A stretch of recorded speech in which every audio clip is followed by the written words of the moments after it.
Wook, wook, jump like yeah, wook.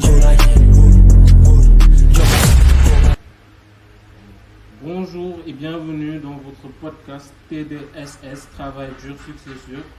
Et aujourd'hui, nous allons vous faire découvrir un jeune talentueux évoluant dans la mise en place de solutions digitales. Et son entreprise se nomme Futurize World et également conférencier. Donc nous allons échanger beaucoup plus en profondeur, surtout sur ce qui tourne autour du domaine de la technologie. Alors je vous laisse vous présenter. Bonjour, moi c'est Mohamed Gueye, plus connu sous le pseudonyme de Orbit Turner. J'évolue effectivement dans le domaine de la technologie, de l'informatique et dans le développement informatique, conception de logiciels. Exactement. Alors aujourd'hui, Mohamed, vous pouvez nous parler de votre parcours et de vos différentes activités que vous menez? Alors, moi j'ai été étudiant et élève ici au Sénégal.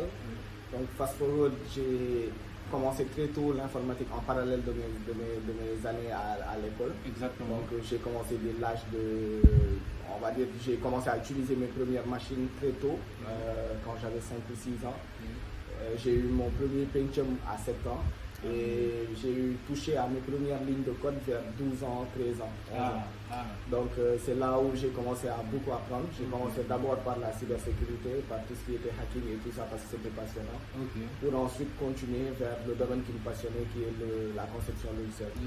J'ai eu un bac G, j'ai fait 2 années d'université ici à l'ISI. J'ai commencé la 3e année puis j'ai pu pas continuer parce que j'étais pas forcément attiré par le système éducatif. Et donc j'ai fait des formations alternatives telles que Simplon et tout ça. Et j'ai fait des certifications depuis lors. Donc c'est un peu ça mon parcours.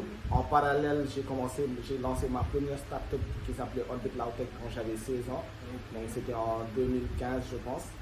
Et ça a marché un an ou presque 2, puis ça a fait un flop parce que voilà, on n'avait pas forcément l'expérience. C'est ensuite qu'on a, au fil des années et en parallèle de notre parcours professionnel, qu'on a lancé Futurize. Puis maintenant, prend le relais dans tout ce qui est digitalisation et création d'expériences numériques. D'accord. Alors nous pouvons dire que vous avez très tôt baigné dans ce monde. Oui, j'ai très tôt commencé à su que l'informatique me passionnait et je me suis donné à 100% en parallèle de l'école parce qu'il fallait bien apprendre. Mais je me suis donné à 100% dans ce domaine et voilà. Alors, Monsieur Gueye, en quelle année avez-vous fondé Futurize World? Alors, Futurize, l'idée était là depuis 2016, après l'échec de Orbit Loudtech. Mais Futurize a été fondé en 2020 à l'Institut français de Dakar avec un cofondateur qui s'appelle Ousmane Malo, avec qui je l'ai co-créé. Ok, d'accord. Donc aujourd'hui, existe-t-il des fonds d'appui pour financer des projets digitaux aujourd'hui? Alors, il y a plusieurs types de fonds et d'accompagnement. Le truc, c'est que moi, je ne les maîtrise pas trop. Chez nous, par exemple, Futurize, on a une personne qui est chargée de ça, c'est elle qui est vraiment spécialisée dans tout ce qui est fonds, appui, aide et tout ça. Mais tout récemment, nous, en ce qui nous concerne, on a arrêté d'aller chercher des fonds et tout ça parce que c'est quelque chose d'hyper compliqué souvent dans le processus. C'est des demandes à n'en plus finir et après, à la limite, tu te demandes, et c'est des gens qui parfois demandent de récupérer même quasi ta boîte. Et donc souvent, tu te demandes même est-ce qu'ils sont là pour m'aider ou juste pour me tirer une balle. Parce que parfois, si tu es là et que tu as une boîte, tu as besoin de ressources pour développer un produit et que tu es obligé de faire une démarche sur 1 an, 2 ans pour obtenir les fonds, ça n'en vaut plus la peine. Et c'est hyper compliqué. Il y a des fonds tels que la DER et tout ça, mais je suis désolé, mais la plupart des gens, moi, de ma propre, de l'étude que j'ai fait, la plupart des retours que j'ai eu, c'est des gens qui sont hyper négatifs sur les financements de DER ou des autres structures qui sont en place parce que tu ne comprends pas quels sont leurs critères, ils sont un peu opaques dans le processus, tu ne sais pas, voilà. Et ces structures-là devaient être disponibles de telle sorte que ce soit moi, que ce soit vous, que ce soit n'importe quel jeune qui veut lancer un projet, puisse les approcher et leur vendre le projet. Si ça ne marche pas, on leur dit ok, ça n'a pas marché parce qu'on doit vous devez améliorer ça. Et ça va améliorer, ça va faire de telle sorte que les gens vont produire des choses de qualité. Mais là, actuellement, nous, ça nous a coûté hyper cher. On a tout financer de nos propres fonds et c'est pour ça qu'on est obligé, en étant entrepreneur ici, de travailler aussi quelque part pour subvenir à nos besoins et pour aussi s'autofinancer. Exactement, exactement. Donc, quel problème rencontrez-vous le plus souvent dans le développement web? Alors, on a énormément de problèmes dans le développement, tout court. Ouais. Mais dans le développement web, on a tous les problèmes du monde. C'est-à-dire même les problèmes que que le client, souvent, comme on l'appelle, a. C'est-à-dire, toi, tu viens avec ton problème, tu nous dis, j'ai un business que j'aimerais digitaliser ou que j'aimerais un site web avec e-commerce et tout ça. Et le problème, il commence dans l'expression même du besoin. Quand toi, tu vas venir avec ton besoin, tu ne sais pas forcément ce que tu veux ou tu en veux beaucoup plus que ce qui est possible.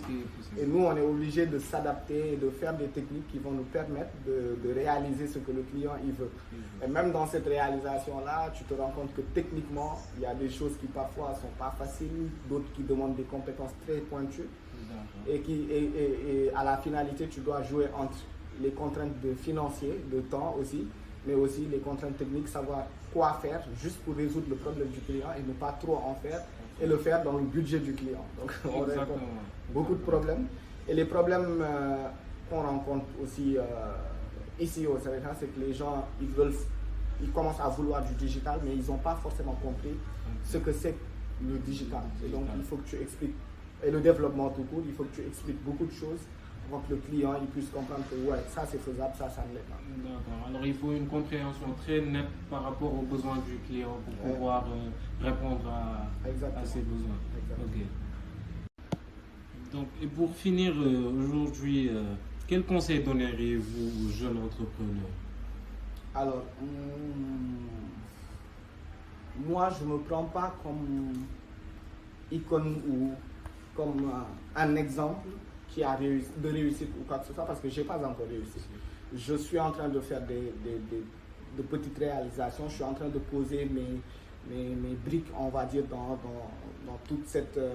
tout ce parcours de la vie. Mais je pense que je suis vraiment dans une position où je peux dire à quelqu'un comment avancer plus facilement, comment éviter peut-être les erreurs que j'ai faites. Et dans le milieu de l'entrepreneuriat, ici au Sénégal en tout cas, il faut être très très patient. Il faut être hyper patient.